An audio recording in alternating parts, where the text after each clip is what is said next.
विधानसभा live करो, live करो, live करो, विधानसभा लाइव करो, लाइव करो, लाइव करो, विधानसभा लाइव करो, लाइव करो, लाइव करो, विधानसभा लाइव करो, लाइव करो, लाइव करो, विधानसभा लाइव करो, શું છુપાવો છો, શું ડરો છો?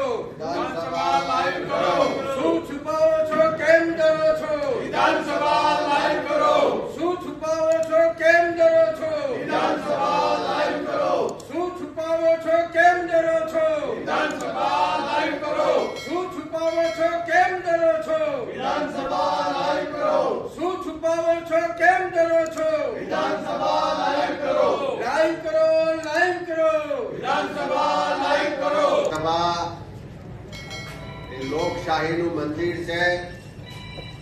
સમગ્ર ગુજરાતની જનતા જેના પરસેવાના ટેક્સના પૈસાથી ગુજરાત વિધાનસભાનું સંચાલન કાર્યવાહીનો ખર્ચ ભોગવવામાં આવે છે। ધારાસભ્ય હોય, મંત્રીમંડળના સભ્ય હોય કે સરકારના અધિકારીઓ હોય, તમામનો પગાર આ ગુજરાતની પ્રજાના ટેક્સના પૈસાથી ચૂકવાય છે અને ગુજરાતની પ્રજા મત આપીને પોતાનો પ્રતિનિધિ ચૂંટીને મોકલે એ કોઈ પણ પક્ષ કે કોઈ પણ વિસ્તારનો ધારાસભ્ય હોય એ જ્યારે ચૂંટાઈને ગૃહમાં આવે છે ત્યારે પક્ષાપક્ષીથી પર રહીને ગુજરાતની જનતાનો પ્રતિનિધિ ગુજરાતની જનતાના જે પ્રશ્નો છે, જે સમસ્યાઓ છે, જે તકલીફ છે, જે સરકારના વહીવટમાં ભ્રષ્ટાચાર છે, ગેરવહીવટ છે, પ્રજાની સુખાકારી, બજેટનો યોગ્ય ફાળવણી, બજેટનો યોગ્ય ઉપયોગ અને પ્રજાની સુરક્ષા, આ તમામ મુદ્દાઓની વિસ્તૃત રીતે ચર્ચા થાય, દરેક પ્રજાનો ચૂંટાયેલો પ્રતિનિધિ પોતાની વાત રજૂ કરી શકે, જનતાનો અવાજ વિધાનસભાના માધ્યમથી રજૂ થાય, એ મૂળ લોકશાહીનો ઉદ્દેશ છે। અને આ વિધાનસભા ગૃહમાં જે પણ ચર્ચાઓ થાય છે, જે પણ રજૂઆતો થાય છે, જે પણ બજેટ રજૂ થાય છે કે બીજા મુદ્દાઓ રજૂ થાય છે, એ તમામમાં કોનો શું મત છે, કોનું શું સ્ટેન્ડ છે કે કઈ બાજુ બોલે છે, એ બધી જ વાતો લોકોએ જોવી પણ જરૂરી છે અને જાણવી પણ જરૂરી છે, કારણ કે પ્રજાના પૈસાથી જ આખા ગૃહનો ખર્ચ ભોગવવામાં આવે છે। અને એવા સંજોગોમાં જ્યારથી ભારતીય જનતા પાર્ટીના શાસને વિધાનસભાનું જીવંત પ્રસારણ અટકાવ્યું ત્યારથી આ ગૃહની જે કાર્યવાહી છે એનું બહારના લોકો જાણી પણ નથી શકતા અને જોઈ પણ નથી શકતા।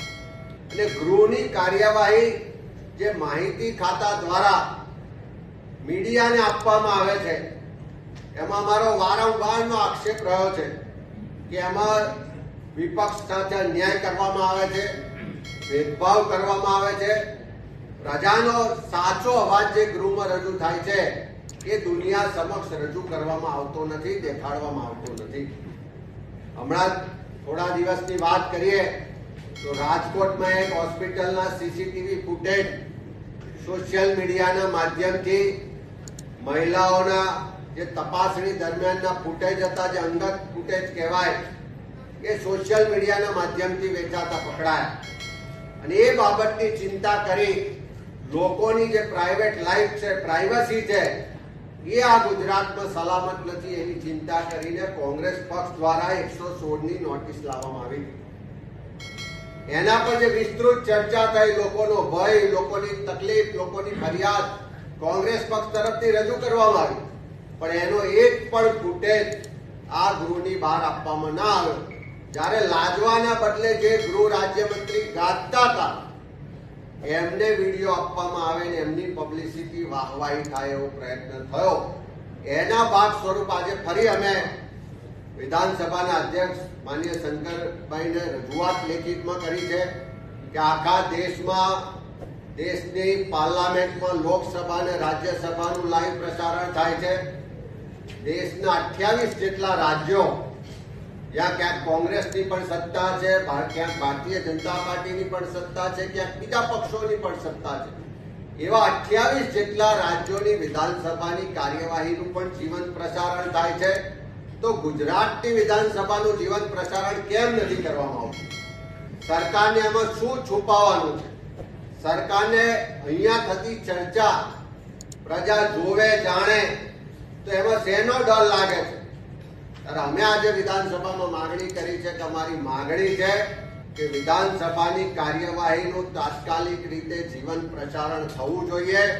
જે પણ 182 સભ્યો પોતાની વાત અહીંયા રજૂ કરે છે, ચર્ચામાં ભાગ લે છે, એના વિડીયો તમામ સભ્યોને ઉપલબ્ધ કરાવવા જોઈએ અને દુનિયામાં ગુજરાતના લોકોને પણ ખબર પડે કે અમે જે ટેક્સના પૈસા આપીએ છીએ, અમે જે પ્રજાનો પ્રતિનિધિ ચૂંટીને મોકલીએ છીએ, એ અમારા માટે ત્યાં જઈને બોલે છે કે કેમ, અમારા પ્રશ્નોને વાચા આપે છે કે કેમ, પ્રજાનો અવાજ ત્યાં ગૃહમાં બુલંદીથી રજૂ થાય છે કે કેમ, એ વાતો ગુજરાતના લોકો જોઈ જાણી શકે એટલા માટે માંગણી કરી છે કે વિધાનસભાની કાર્યવાહીનું જીવંત પ્રસારણ થવું જોઈએ.